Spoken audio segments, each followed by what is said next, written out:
Dansk VM-succes i Brasilien ligger i hænderne på en kun 18-årig knægt fra Vesterbro. Jeg bliver skuffet selvfølgelig, hvis jeg ikke skulle gå hele vejen. Og jeg er også en perfektionist. Så selvfølgelig, jeg går efter guldet. August Rosenmeier er en af 2 danske deltagere ved VM i PlayStation i Brasilien.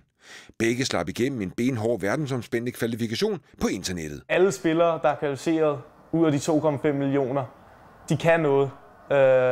Og det er marginaler, så alt kan ske. Men alt det gode sker bare lidt oftere, hvis man er god til at spille PlayStation, og det er August Rosenmeier.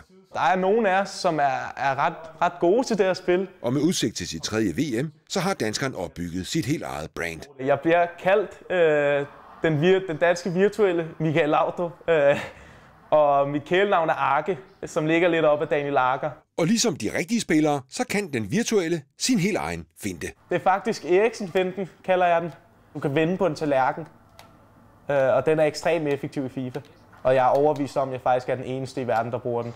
Ved sidste VM blev kvartfinalen endestationen for danske August, efter møde med den senere franske verdensmester. Jeg frygter ikke nogen. Jeg går altid ind med den mentalitet til en turnering, at jeg kan vinde. Og hvis det sker, så kan der opstå jubelscener som dem på skærmen. Hvis jeg vinder VM, så kan det godt være, at jeg skal ned og lave robotten eller en anden sjov jubelscene.